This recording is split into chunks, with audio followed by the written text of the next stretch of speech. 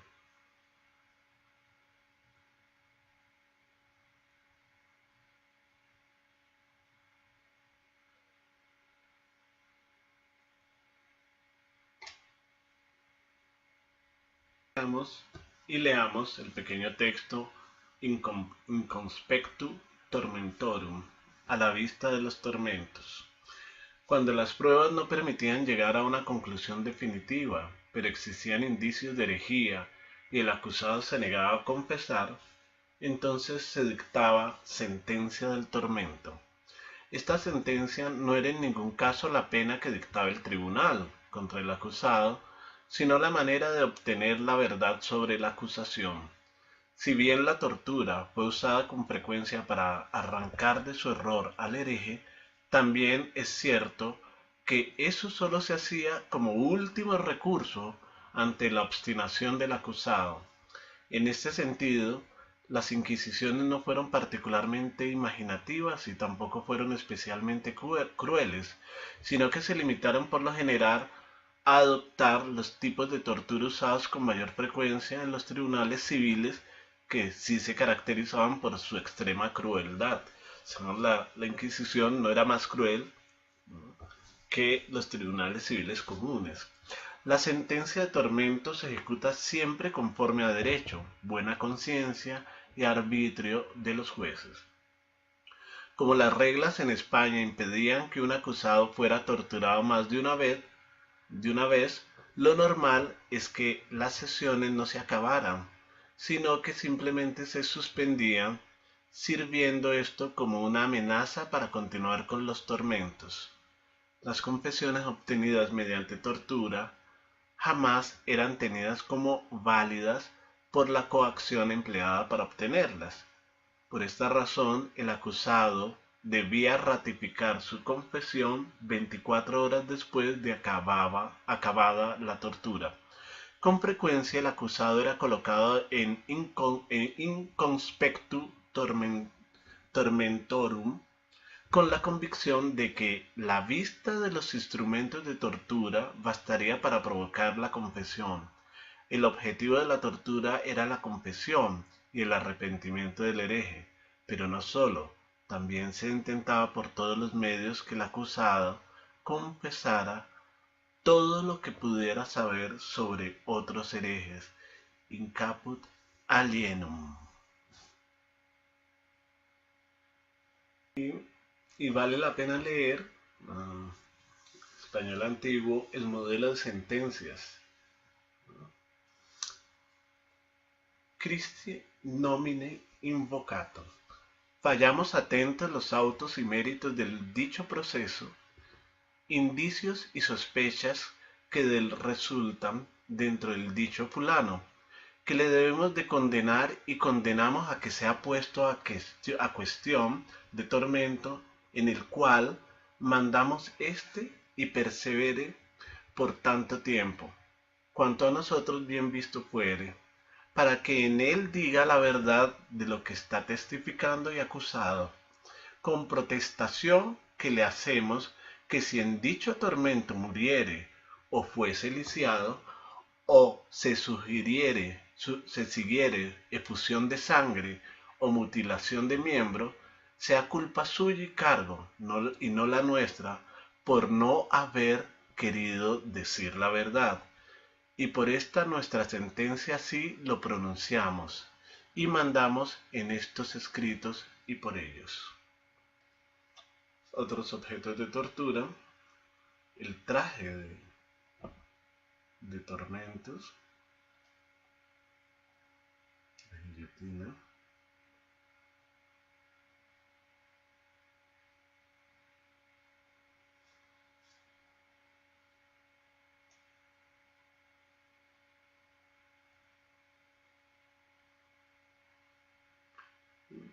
mostrando que la guillotina no es solo un invento de la Revolución Francesa.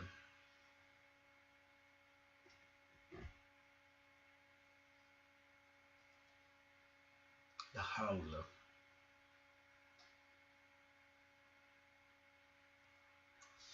El violón de las comadres.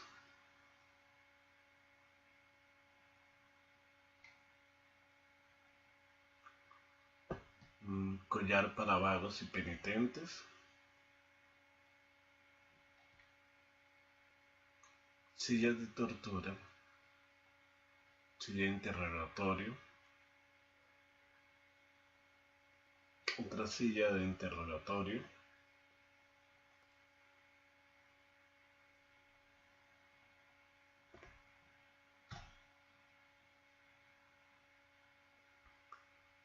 las máscaras de infame, máscaras que impiden beber y comer,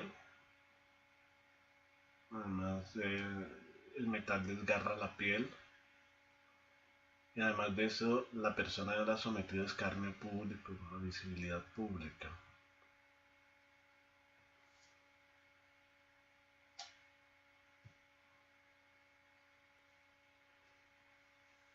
De máscara de infame,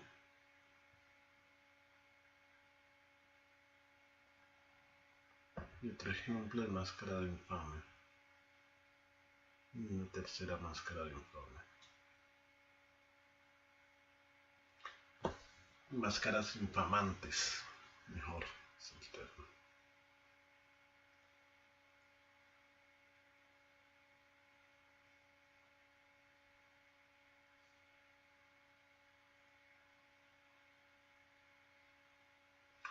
Cuna de Judas,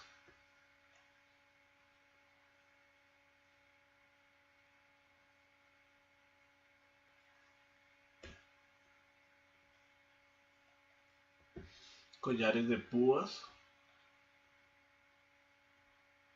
quebrantarrodillas,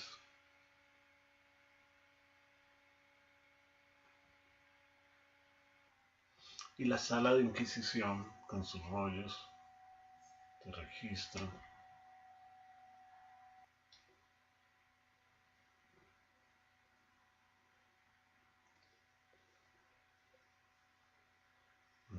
Una oficina burocrática con sus iconos y símbolos, sus imágenes.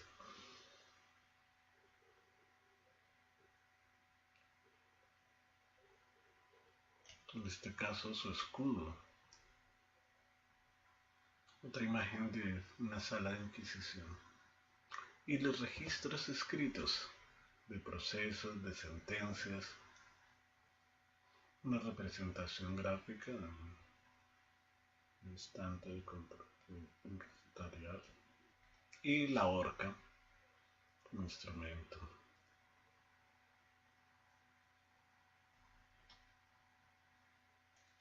Y armas e instrumentos del carcelero, agarracuellos, para controlar a los prisioneros.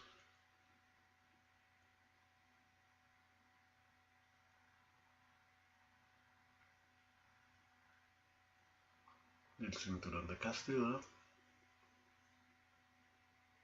para hombres y para mujeres.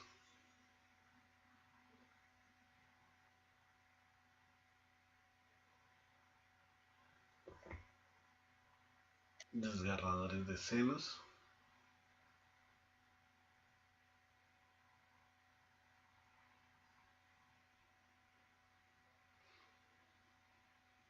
Y la rueda de despedazar.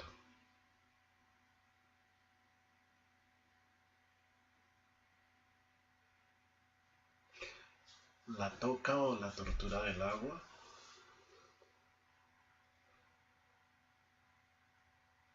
El poste.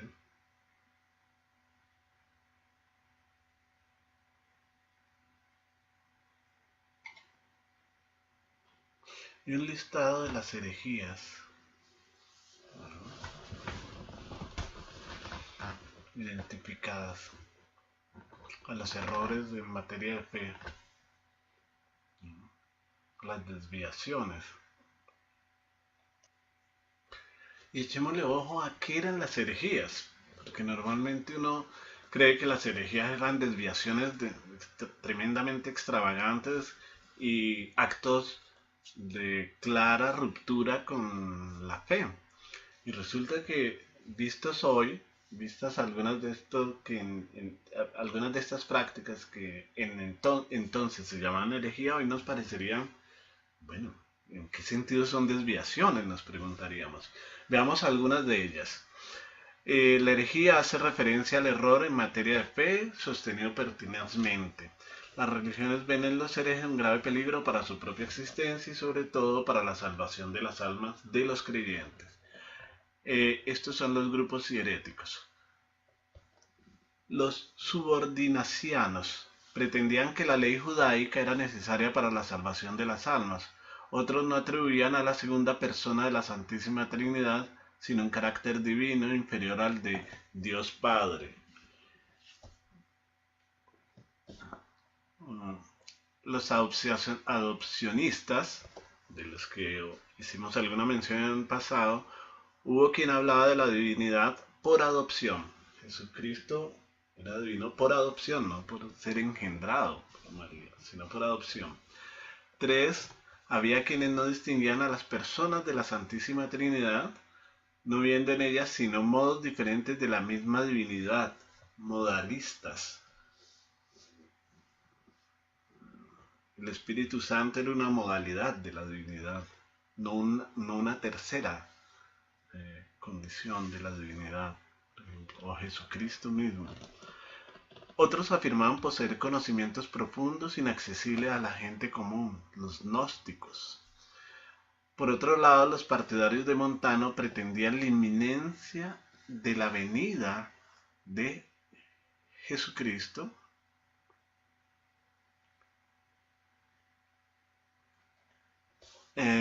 y se preparaban para ello. Los milenaristas sostenían que entre el fin del mundo y el juicio final Jesucristo volvería a la tierra a pasar 1000 años con los escogidos.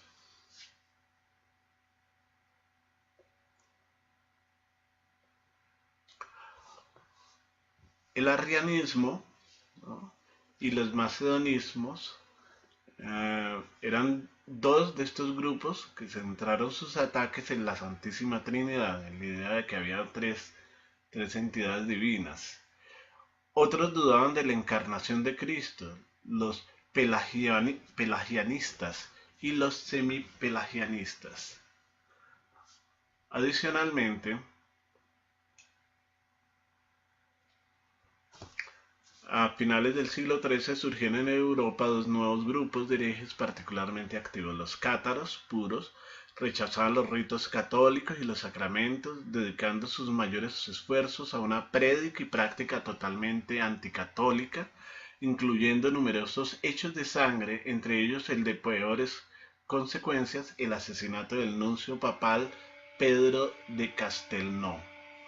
Y los valdenses, en 1170, Pedro Baldo, acaudalado comerciante de León, después de hacerse traducir los evangelios, buscó vivir conforme a sus enseñanzas. Vendió sus bienes, dejó a su familia y se dedicó a predicar. Sus discípulos, los valdenses, fueron conocidos como los pobres de León. Sostenían el derecho de las mujeres y los laicos a predicar. Negaban el valor de la misa, las ofrendas y las plegarias por los muertos. Por sus ataques a la propiedad de la Iglesia, atrajeron la opinión favorable de mucha gente, logrando expandirse por toda Europa. Otros instrumentos de tortura: el toro de Palares,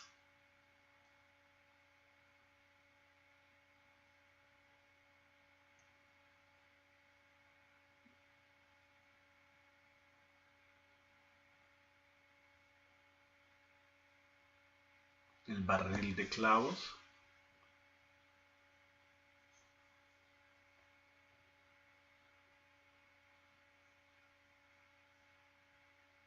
el potro, el garrote,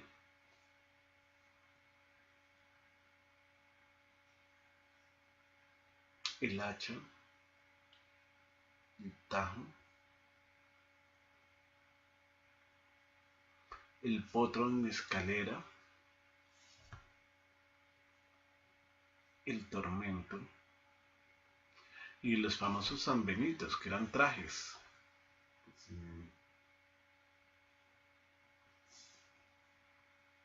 Se le ponían a la gente para identificar su falta de fe.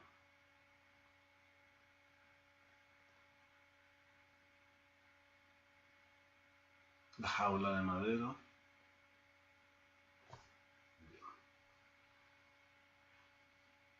Y un listado de algunas de las penas que sería interesante leer, pero bueno, no vamos a detener ahí.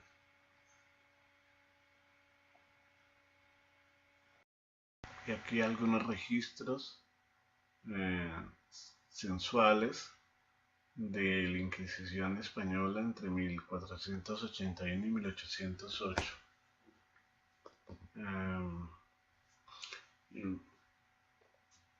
Respecto a esta presentación de imágenes, vale la pena hacer un comentario preliminar, digamos. La Inquisición, la ejecución pública de cuerpos, era una forma de control de comunicación pública, ¿no? Justo en un mundo en que el cuerpo, la comunicación corporal, la centralidad del cuerpo es significativa. Cuando la comunicación pública depende estrechamente del cuerpo, de la producción directa, ¿no?, de la conversación que convierte a la gente, ¿cómo se censura y controla la comunicación? Esto es lo que nos revela estas imágenes.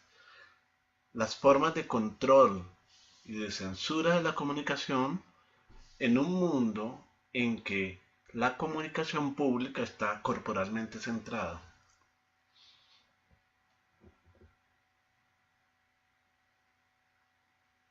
En un mundo como ese se censura empalando, exhibiendo el cuerpo, torturando el cuerpo, encerrándolo. Esta es una imagen de empalamiento de cuerpos ejercidos por Vlad el Emperador entre 1431 y 1476, príncipe de Valaquia, actual Rumania, y Vlad el Empalador fue la fuente de inspiración de Bram Stoker para Drácula. Pero en el otro extremo, ya en el registro festivo del cuerpo, tenemos otras formas de comunicación pública corporalmente centradas. No solo es tortura, es fiesta también. Esta es una imagen de Peter Bruegel, el título El combate del carnaval y la cuaresma. Es una obra de 1559. Está hecho sobre óleo, es óleo sobre madera de roble. Mide 118 centímetros por 116 centímetros. Y lo que vemos es el goce, el cuerpo gozoso, el cuerpo en la juerga y la alegría del carnaval. El carnaval como forma de comunicación pública, espectáculo público, conjunto de espectáculos públicos. Y la siguiente imagen es la del fútbol del carnaval, una imagen del fútbol medieval.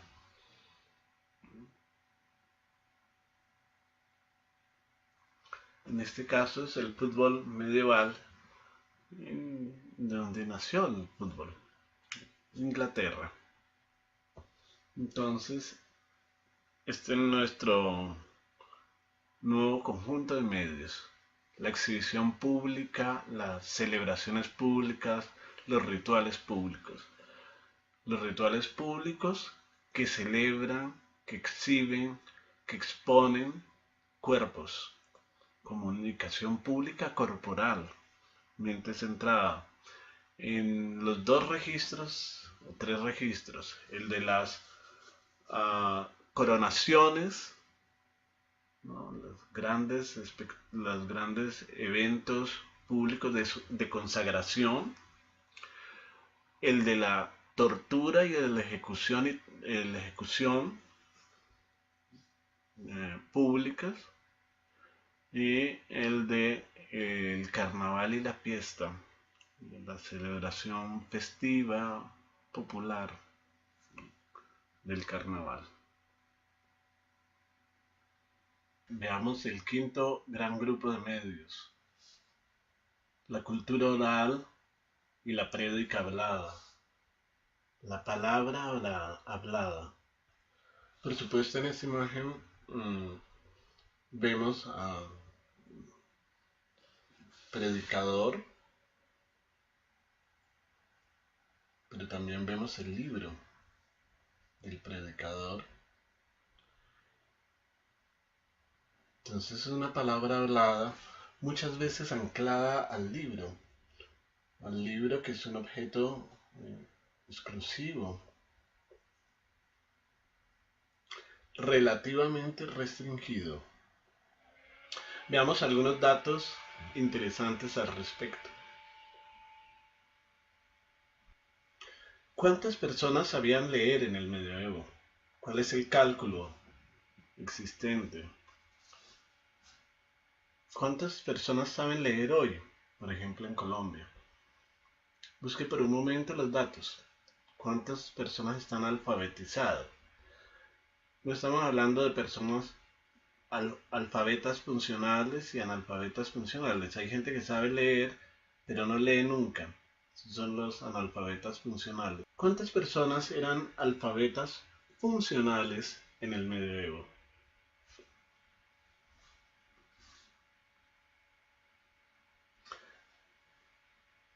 La literatura al respecto indica que los clérigos y algunos segmentos de la población de los nobles, no todos los nobles, sino algunos segmentos, eran alfabetizados.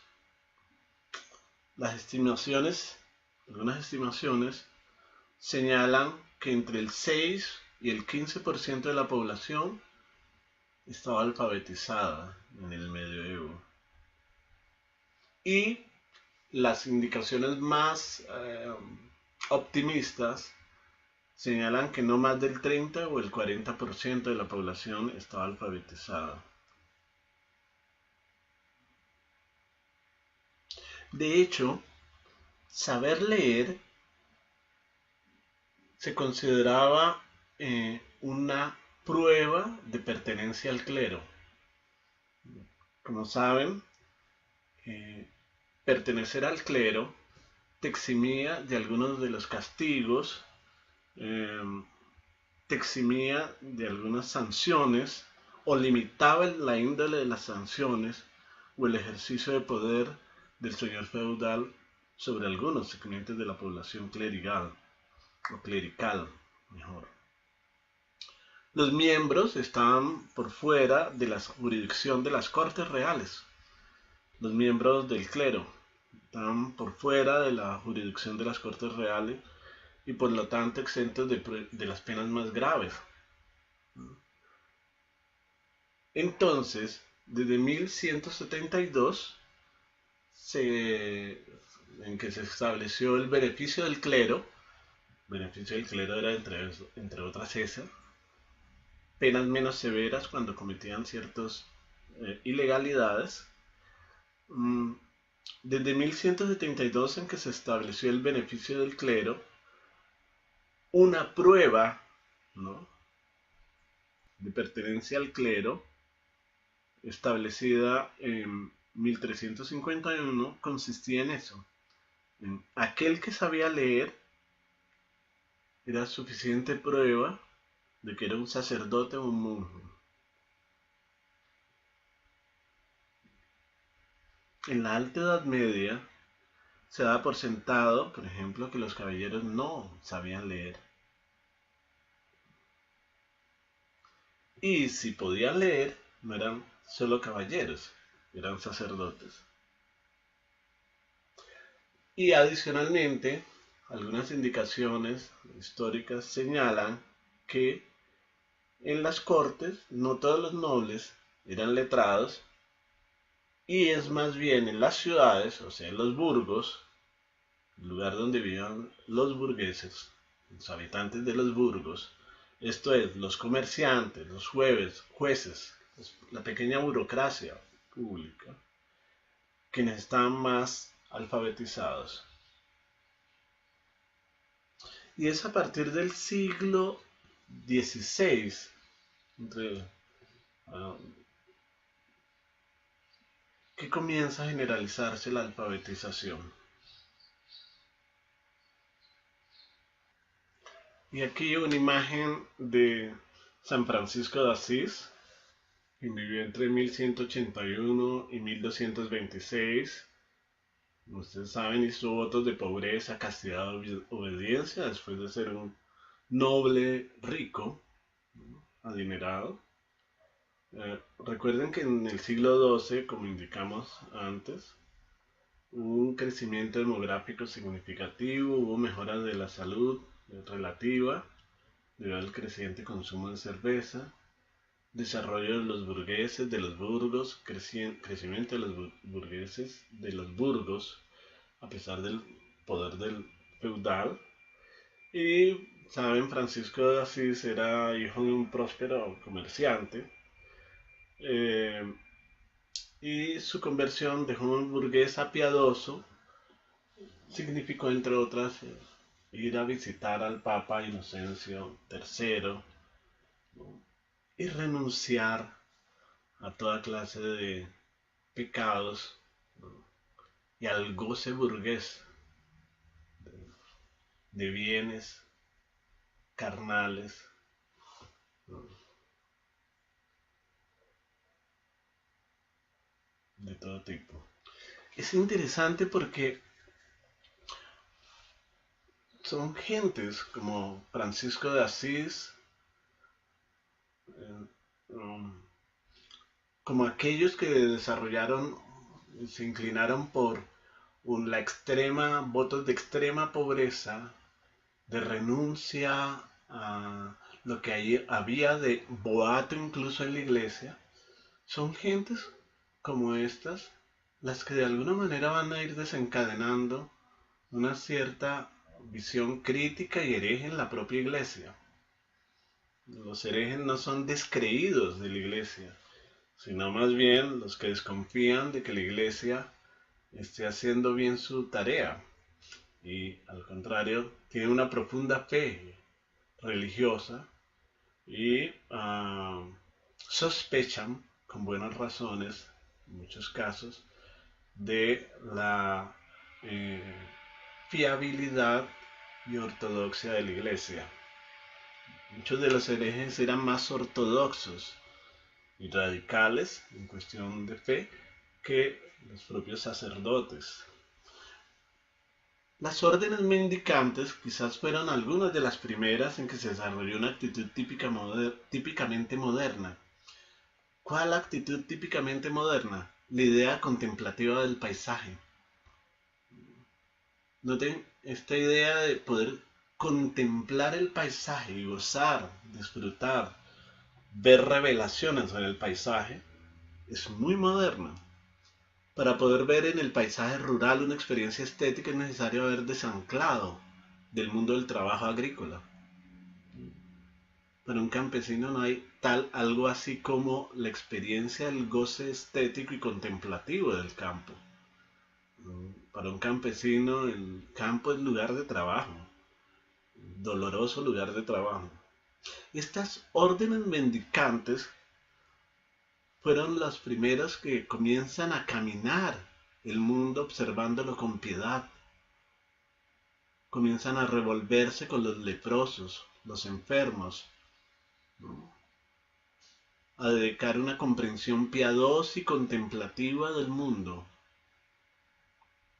Esa visión piadosa y contemplativa del mundo se parece hoy a la experiencia de al menos tres figuras particularmente modernas: el turista, los artistas y los periodistas.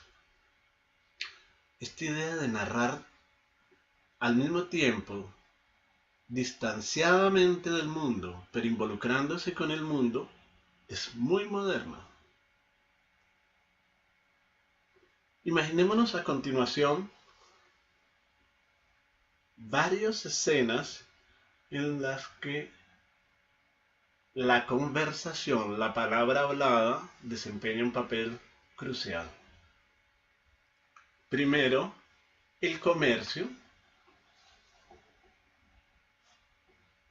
Segundo, la cátedra, la enseñanza en la iglesia, en la catedral, el lugar donde el docto, el que conoce la doctrina, enseña. Tercero, el canto y el relato cantado, el seid, el canto religioso, la prédica cantada. Y cuatro, la prédica religiosa, la oración, con distintas, las variantes de la liturgia, que implican comunicación oral intensa. La palabra hablada en la música y el canto. La palabra hablada en la música y el canto. En las partituras. El coro. Y por supuesto, habría que agregar otra práctica oral muy significativa en que la palabra hablada es clave: los relatos, los cuentos, las historias contadas. Recuerden la referencia de Asa Brick y Peter Burke a los estudios de Milman Parry, 1935, y su descubrimiento de cómo las fórmulas narrativas de los campesinos en la Yugoslavia en su momento, los giros y los tópicos de algunos de estos relatos campesinos de principios del siglo XX guardan mucha semejanza con las fórmulas, los giros y tópicos homéricos.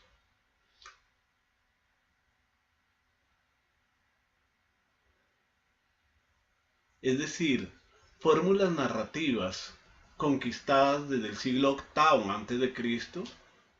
se conservan gracias a la tecnología de la palabra hablada 2700 años después. Adicionalmente, la predicación medieval era una predicación basada en el texto, pero destinada, ¿no?, a un público que oía.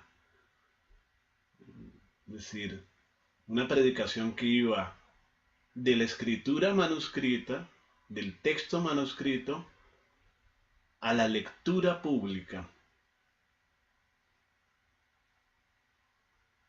Y recuerden las referencias de Asa Brick y Peter Burke. Solo a partir del siglo XI los papas comienzan de manera gradual a usar la escritura para fines prácticos, decretos, concilios, bulas, papales, porque durante mucho tiempo el papel fue rechazado por poco confiable. Se confiaba más en la palabra dicha del obispo, de 3 obispos, que en los papeles manuscritos del papa.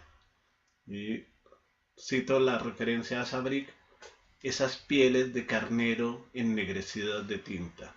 Se desconfiaba de esas pieles de carnero ennegrecidas de tinta. Entonces es relevante notar que esta comunicación oral ha sido constitutiva de la comunicación pública moderna y cobrará, como lo veremos, presencia muy importante en la comunicación, en esa forma de comunicación pública que es el periodismo. Recuerden que ya hacia Daniel Defoe, quien vivió entre 1660 y 1731, había publicado un tipo de entrevistas bajo la fórmula pregunta-respuesta en una revista trimestral titulada Review, basada en las conversaciones, en los tipos de conversaciones que se establecían en las audiencias judiciales. Y las audiencias judiciales son un lugar también de la prédica hablada y la conversación hablada. El mundo jurídico no solo es un lugar de la escritura, del texto escrito, sino sobre todo de la retórica y la expresión oral, la cultura hablada. Nuestro sexto medio,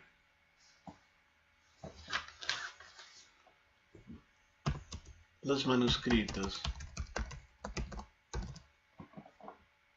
el copiado a mano,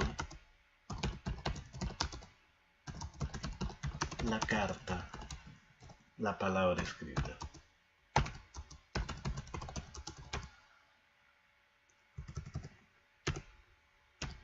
Aquí tenemos la imagen, al mismo tiempo una imagen, un gráfico, pero también texto del símbolo ictus o ictis, creado por la combinación de un conjunto de letras griegas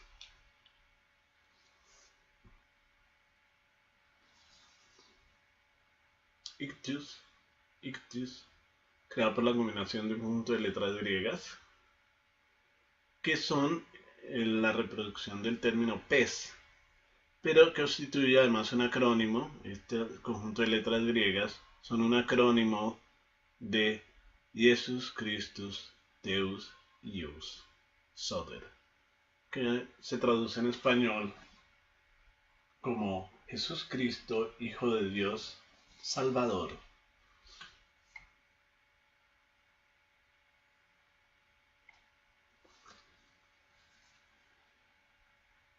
Este fue uno de los primeros símbolos del cristianismo primitivo o original. Y aquí una imagen del símbolo en unas ruinas encontradas en Éfeso, Asia Menor. Con esta imagen empezamos a tratar el medio al que nos referimos a continuación. La palabra escrita, el manuscrito, el copiado a mano, la carta. Vamos a ir muy rápido, una imagen de copistas medievales. Se dice, no es una información del todo confiable, que los copistas medievales, que algunos copistas medievales no sabían leer ni escribir. Entonces, y no sabían leer ni escribir para que cuando estuvieran copiando las imágenes de las palabras como imágenes, el contenido de las palabras no los distrajera.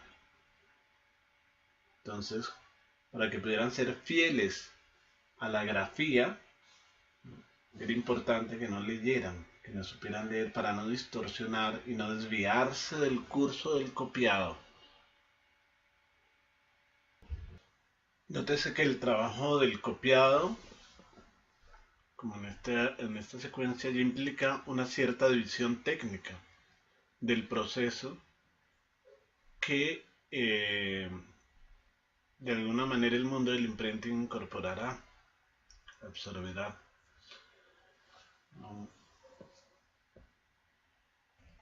Y son famosos la belleza del manuscrito del libro copiado a mano. De hecho, son mucho más bellos, coloridos y preciosos que los primeros libros impresos. Pero adicionalmente, Asa Briggs y Peter Burke nos recuerdan que antes de la introducción de la imprenta en 1450 se desarrolló una poderosa producción de manuscritos, textos copiados a mano y reproducidos a mano por amanuenses. De ahí el término amanuenses es a mano, incluidos los textos iluminados y religiosos. Estos textos también circulaban entre los lectores en gran escala, en relativa gran escala.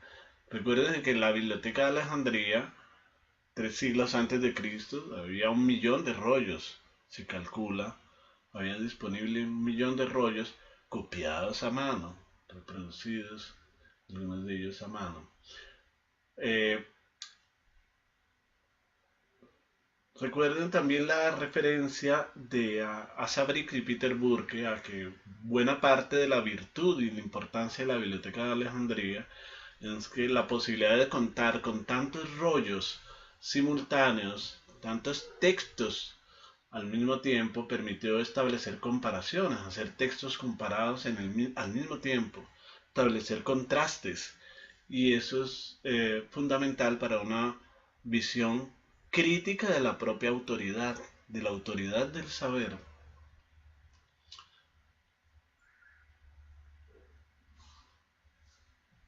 De hecho, eh, algunos de los autores referidos por Asabrick y Peter Burke sugieren que justamente lo que hizo la imprenta al multiplicar el número disponible de textos uh, fue poder estimular a mucha más gente a la tarea de comparar puntos de vista y literatura, contrastar obras múltiples. Sin embargo, volvamos atrás, a Sabrick y Peter Burke hacen notar que el copiado a mano fue una comilla, empresa tan productiva y vigorosa, mucho antes de la imprenta, que ya entre el siglo XIII y el siglo XIV había autores que gozaban de notable fama, una cierta fama de masas, a pesar de que la imprenta solo se introdujo en el siglo XV. Y ejemplos, citan algunos de los ejemplos referidos por Asabrick y Peter Burke son Giotto, el Giotto, quien vivió entre 1266 y 1337, vivió 71 años, Dante Alighieri, 1265-1321, 56 años, el autor de la Divina Comedia, quien escribió la Divina Comedia a los 35 años, murió a los 56 años. Una generación después de Alighieri, Francesco Petrarca, que vivió 1304 a 1373, 69 años. Giovanni Boccaccio, 1313-1375, 62 años, el autor del Decamerón, conjunto de relatos eróticos sobre 7 damas y 3 caballeros refugiados en una villa próxima a Florencia, asolada por la peste, justamente.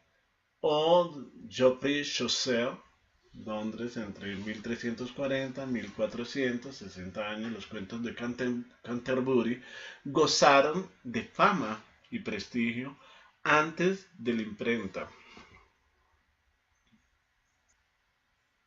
Algunos ejemplos de beatos e iluminados, textos sagrados muy ilustrados antes de la imprenta. Vamos a hacer un par de comentarios para cerrar este medio de comunicación antes de continuar. Comentario adicional tiene que ver con la historia de dos figuras extremas del reformismo de la Iglesia Católica. Por un lado está Martín Lutero, de 1483-1546, 63 años, y en el otro extremo está Jan Hus, ¿no? Bohemio, entre 1370 y 1415. Hay una referencia en el texto de Asabrick y Peter Burke que es muy relevante. La relevancia es la siguiente.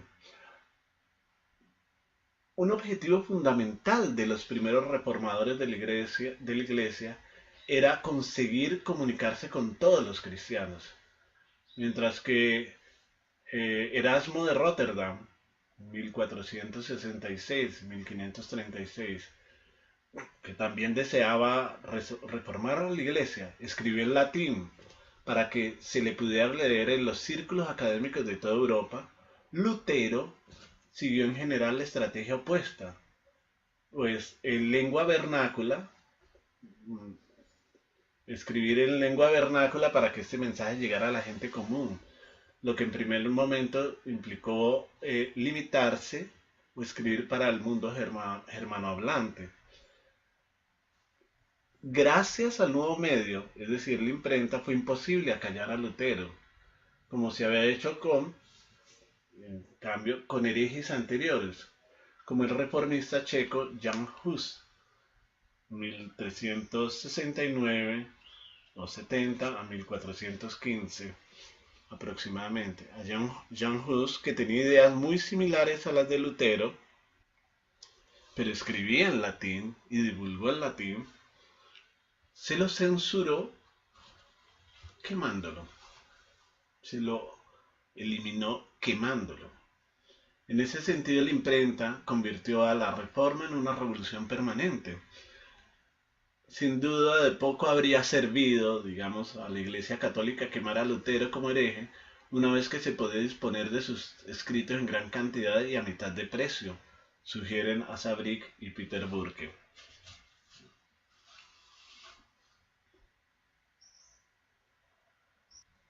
Una segunda mención muy general es que para la Iglesia era importante guardar con celo las interpretaciones de los textos sagrados.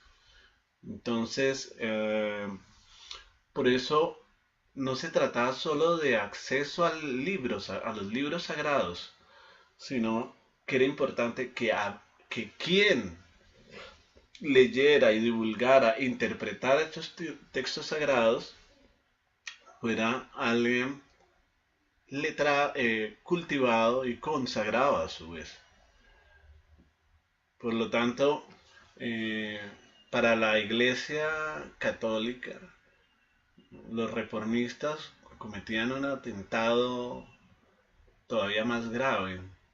No solo eran reformistas respecto a los sacramentos religiosos, sino que eran reformistas de un modo más profundo, al liberar la interpretación de los textos sagrados del celo eclesial. Será mucho más grave. Al liberar el texto de las malas lecturas. Noten que buena parte del trabajo de la Inquisición consistió en controlar justamente las lecturas erráticas o desviadas y las interpretaciones demasiado personales, demasiado extrañas y heréticas de los textos sagrados. La imagen de nuestro penúltimo gran medio ya había sido examinada, la imprenta,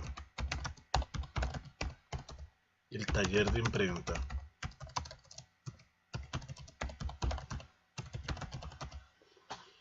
Decimos, es el primer medio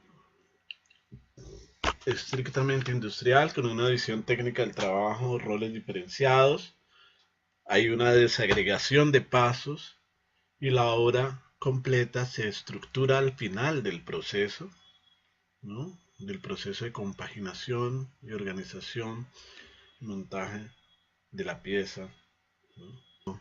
Los primeros impresos, a pesar de su eficiencia,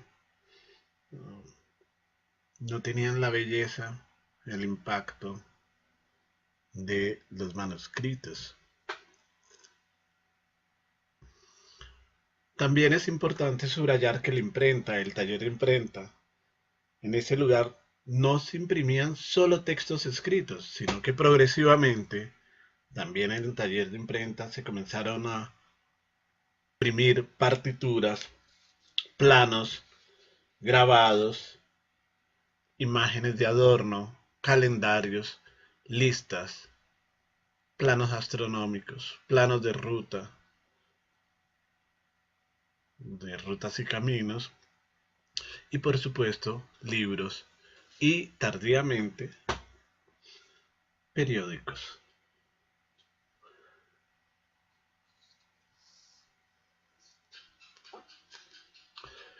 La imprenta, Johannes Gutenberg vivió entre 1397 y 1468.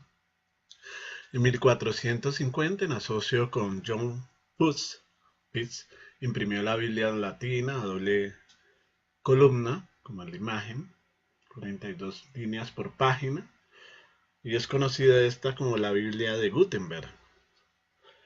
La primera imprenta, para que se hagan una referencia, en Colombia se introdujo, lo trajo la Compañía de Jesús hacia 1737 y la imprenta real fue fundada por el virrey Antonio Flores hacia 1782. Entonces esto es relevante. Asa Brick y Peter Burke nos recuerdan que ya 50 años después de la incorporación de la imprenta de tipos móviles, o sea, hacia 1500, ellos calculan que había unos 27.000 ediciones de libros y hacen un cálculo aproximado de que por cada libro había por lo menos 500, cada edición había por lo menos 500 ejemplares o libros publicados. Es decir, calculan que para 1500 había en Europa alrededor de 13 millones y medio de libros en una región con 100 millones de habitantes. 13 millones de libros es muy significativo. Hoy Europa tiene 700 millones de habitantes aproximadamente.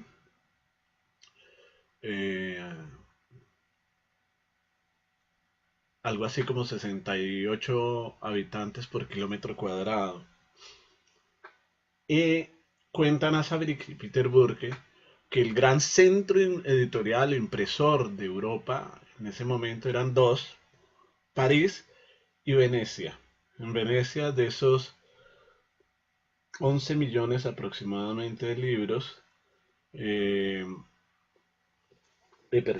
millones y medio de libros, en Venecia se produjeron por lo menos 2 millones de libros.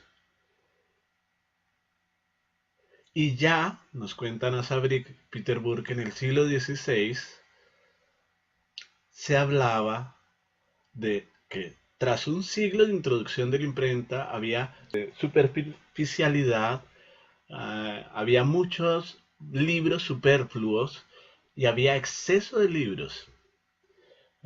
Suraya Sabrick y Peter Burke, si en la Edad Media el problema era la escasez de libros, ya en el siglo XVI el problema era el de exceso de libros. Y refieren la cita de uno de un escritor de la época, ¿no?, que decía que no había tiempo ni para leer los títulos de los libros. Los libros, refieren a Sabrick y Peter Burke, nos lo recuerdan, eran para Lutero como bosques en los que se puede perder la gente y por ello se requería de guías. Y la extensión de las bibliotecas, archivos y la confrontación de catálogos, tan similares como hoy nuestros catálogos, se convierte en una urgencia ya en el siglo XVI. Se ofrecían bibliografías impresas, resúmenes de libros impresas con información acerca de lo que había escrito en los libros, pero conforme aumentaba la producción de libros, producción editorial, comenzaron a construirse bibliografías especializadas por temas, puesto que citamos a Sabrick y Peter Burke, puesto que había muchos más libros de los que se podía leer en toda una vida, los lectores necesitaron la ayuda de bibliografías selectas para discriminar entre ellos, y desde finales del siglo XVII, recensiones de las nuevas publicaciones, o sea, actualizaciones de las publicaciones recientes de manera periódica.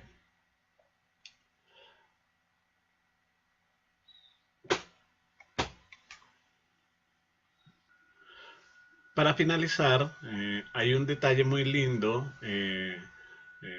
que vale la pena subrayar. Incluso en la imprenta de Gutenberg, pero en muchos de los textos manuscritos, los textos, las palabras no tenían espacio, no estaban claramente espaciadas y separadas unas de otras.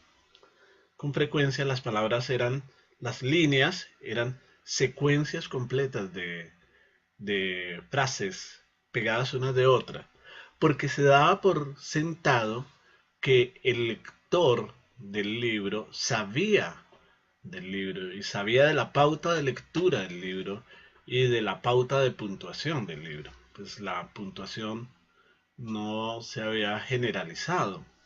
Entonces, esto de la introducción de un espacio tipográfico que separa entre palabras, la introducción de pautas de puntuación, ¿no? Permitió aún más masificar, digamos, la lectura individual y personal del texto. Permitió hacernos un libro que se leía a solas. En el pasado, en la ausencia de estas separaciones, lo que nos recuerda es que el libro se leía de la mano del no profano, del que sabía del texto. Y era el que sabía del texto el que sabía dónde pautar, dónde hacer las marcas, dónde hacer la correcta, las correctas inflexiones y hacer la interpretación correcta del texto. Y finalmente, nuestro último conjunto de medios, las bibliotecas,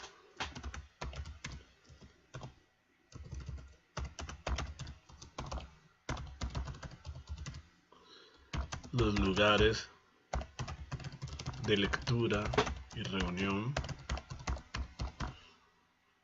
y conversación pública, como los cafés.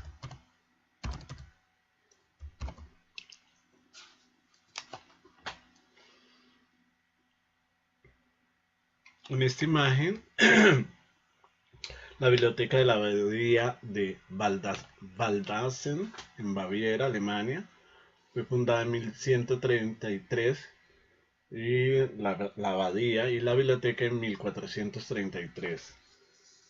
Más abajo vamos a ver varias imágenes de bibliotecas célebres. La biblioteca del monasterio de Admont, Austria, una biblioteca monacal con 200.000 volúmenes, y entre sus tesoros más valiosos están 1.400 manuscritos y 530 incunables, es decir, textos publicados recién se incorporó la imprenta de tipos móviles.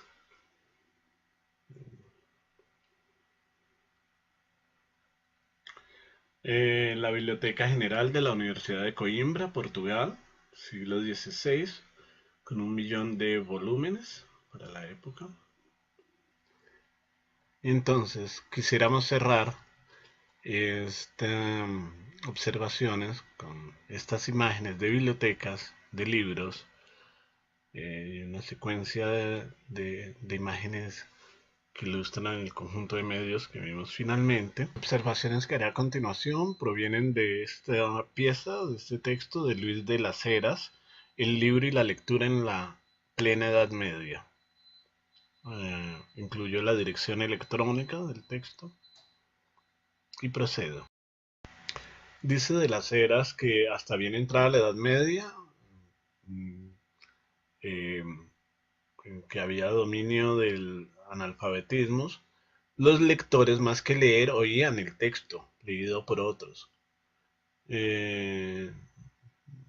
Más que ver el libro o leerlo en silencio, oían el libro leído por otro. Entonces, este es un primer detalle. Sugiere Heras que el cambio fundamental en los modos de leer, en los modos de lectura, la consolidación de la lectura silenciosa, ocurrirá progresivamente a lo largo de la Edad Media. Pero ese cambio supondrá, entre otros cambios, no solo técnicos, sino cambios en la concepción o en la idea que se tiene o en la concepción intelectual que se tenía de leer, ¿no? Un primer cambio consistió en separar las letras en palabras y frases, lo cual es una premisa fundamental o imprescindible para el desarrollo de la lectura silenciosa, como acabo de mencionar. Ese cambio se produjo de manera gradual. Sugiere Heras que esta tendencia a separar las palabras en los textos, en el copiado incluso a mano, dividir el texto en líneas que tuvieran sentido, o la introducción del el término técnico en italiano es percola e commata para los copistas, los monjes copistas menos hábiles. Esta tarea de separación, esta forma primitiva de puntuación, comenzó a introducirse entre el siglo X y el siglo XI. Sugiere Eras que ya la lectura silenciosa era lo suficientemente habitual para los copistas, no para, por supuesto, los lectores menos hábiles, pero para los copistas era habitual ya hacia el siglo XII, gracias a la sistematización del uso de signos de puntuación. Los signos de puntuación fueron introducidos progresivamente por monjes irlandeses en la escritura en latín. Otro método que ayudó a la lectura silenciosa, a afianzar la lectura silenciosa, fue el uso de rúbricas. Las rúbricas refieren al uso de pasajes en rojo para resaltar ciertos textos, para separar los textos, marcar textos importantes, guiar la lectura. Entonces Eras nos recuerda que ya en el siglo XII la separación de palabras se estaba más o menos generalizando, lo cual de alguna manera permitía o estimulaba o hacía que la lectura en voz alta fuera innecesaria. También, dice Eras, hubo modificaciones en el uso del lenguaje de la lengua latina relativo al orden de las palabras, lo que afianzó también un poco las posibilidades de una lectura autónoma e independiente del lector experto, sin necesidad de recurrir a un lector experto. Citamos, dicha separación unida a la uniformidad del orden sintáctico permitieron exponer las ideas de manera clara, precisa e inequívoca, lo cual era un requisito inevitable para poder expresar las sutilezas de la dominante filosofía escolástica. Se establece así una nueva relación entre el filósofo teólogo y las palabras, sin ningún tipo de intermediación ni restricciones que permite la reflexión personal y la actividad intelectual de una manera mucho más rica. Otro comentario derivado de Eras nos recuerda también que la práctica de la lectura silenciosa fue particularmente promovida por los monjes cistercenses, que subrayaban la importancia de la lectura individual, de la relación mente-corazón, ¿no?, del ejercicio de la meditación, de la lectura privada en el interior del monasterio y de la lectura en silencio como un recurso fundamental de ejercicio de la fe. Adicionalmente, la introducción de las separaciones en la palabra y de los signos de puntuación y de las rúbricas y de esta escritura discontinua, destaca Eras, también contribuyó a una transformación importante en la escritura de los textos. Textos hechos para ser vistos, composiciones visuales para ser comprendidos a través de la vista. Pocos recuerdan la mención que hace Asa Brick y Peter Burke de la incorporación de los textos sinópticos, de los gráficos, de los sinoptismos, o sea, de organizaciones de textos para ser vistos de manera sintética a través de los ojos, no para ser leídos. textos que al oído le dicen poco, pero a los ojos le dicen mucho, le dicen todo. Entonces, Eras destaca el surgimiento progresivo de una lectura íntima, incluso en los monasterios, gracias a la escritura discontinua o separada, una lectura en silencio, incluso en los monasterios. Y citamos, la lectura y la composición personal silenciosa promovieron, por tanto, la formación del ambiente intelectual en el que se desarrollará la universidad y las herejías de siglos posteriores. Tales herejías, laicas en su mayoría, fueron difundidas por la lectura individual de los tratados como vehículos de transmisión del pensamiento heterodoxo. Esta intimidad resultante de la producción y lectura privada de textos promoverá asimismo manifestaciones de ironía y de cinismo, el pensamiento político subversivo, el resurgimiento del género erótico, la experiencia religiosa laica y, adentrándonos 4 siglos después, la reforma religiosa.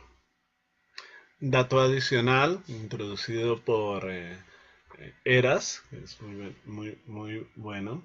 En las universidades, en las cátedras, adicionalmente, no solo los profesores, citamos, no solo los profesores y alumnos debían leer los autores que figuraban en los programas, sino que además debían conservarse por escrito los cursos de los profesores. Este sistema de enseñanza se sustenta sobre la base del sistema de producción libraria universitaria. Se hace necesario multiplicar el número de libros que eran leídos y comentados en clase para un número cada vez mayor de alumnos, y entonces se produce la gran revolución en el sistema de producción del libro. En torno a las universidades proliferan el número de copistas y tiendas librarias que devolverían el monopolio de la producción del libro a las ciudades, saliendo del ámbito monástico. Este sistema universitario de producción no fue el único, pues los monasterios continúan su actividad y surgen centros laicos de producción, pero lo nuevo y casi diríamos revolucionario es que el libro ya no es monopolio de los monasterios, como tampoco lo era ya la cultura y la intelectualidad desde los cambios acontecidos desde finales del siglo XI y todo el siglo XII. Leamos otro pasaje. La edición universitaria se apoya en el sistema de la PESIA, con todos sus elementos que a continuación describimos. El ejemplar es el texto aprobado por los Petiari y es la pieza clave del sistema de producción. La PESIA, del latín medieval, que significa fragmento, es cada fascículo en que se divide el ejemplar o exemplar, que no está encuadernado, sino cuyas pesia están sueltas para poder ser alquiladas por los alumnos. La pesia es la unidad de copia y reproducción y una unidad tarifaria fijada que permite al copista o estacionario recibir el dinero por su trabajo. Estas pesia nunca se vendían, sino que se alquilaban. El último elemento de este sistema de producción libraria es el estacionario, copista, librero, impresor, todo a la vez. El estacionario prepara y pone a punto un modelo estándar del libro. Es el intermediario entre la universidad y los alumnos y profesores, y están controlados por la universidad. El periodo que abarca desde mediados del siglo XIII a mediados del siglo XIV, cuando aparecerá la imprenta, este es el sistema clave de producción libraria, sin olvidar los centros urbanos laicos y monacales. Es decir, Eras nos recuerda que ya en el siglo XII había fragmentos de libros que se disponían para los estudiantes, selecciones de fragmentos o pecias de textos que se alquilaban a los estudiantes. Y este alquiler, este mercado de textos que se alquilaban a los estudiantes, de fragmentos de textos que se alquilaban a los estudiantes, se tradujo en un incremento de la tarea de los copistas. Ya en el siglo XI comenzaron a simplificarse los textos de consulta de los estudiantes. Simplificarse quiere decir eliminar los ornatos, las ilustraciones, las imágenes del manuscrito que enriquecía el texto y dejar los textos lo más limpio posibles.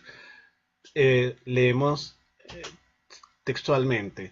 Todo se va orientando a facilitar la consulta rápida y será este contexto donde aparezcan no solo los compendios y florilegios, consecuencia de la necesidad de los universitarios de memorizar en poco tiempo gran cantidad de conocimientos, sino también los índices y tablas, las abreviaturas. Los libros universitarios de ese siglo están plagados de ellos, de abreviaturas, o los manuales, tan usuales entre los universitarios de nuestros días.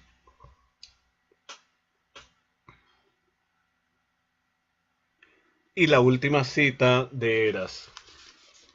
Los cambios en los hábitos de lectura produjeron también cambios en las bibliotecas. Las bibliotecas monásticas del siglo XIII se adaptan a una cultura en la que conviven la lectura oral y la lectura en silencio. Aunque fue en las bibliotecas encadenadas de finales del siglo XIII donde se expresó por primera vez la exigencia de silencio por parte de los lectores. El paso de una cultura monástica oral a otra escolástica visual ejerció al principio un efecto limitado sobre los hábitos de lectura de la sociedad laica, donde la lectura oral y el dictado de textos en lengua vulgar se siguió practicando habitualmente hasta finales del siglo XIII. La mayoría de composiciones vulgares, crónicas, canciones de gesta, romances y poesías trovadorescas estaban escritas en verso y habían sido concebidas para ser representadas oralmente, presentando aún una imperfecta separación de las palabras. La separación de las partes de la oración habitual ya en latín no se efectuó en las lenguas romances hasta el 1500. La separación sistemática de las palabras y partes de las oraciones y los modos de lectura silenciosos en el contexto nobiliario y principesco se da al respecto al contexto del escolasticismo y las universidades de un siglo y medio más tarde. Sin embargo, el paso definitivo hacia la lectura individual y privada, tal como la entendemos hoy día, ya estaba dado. Final de la primera parte.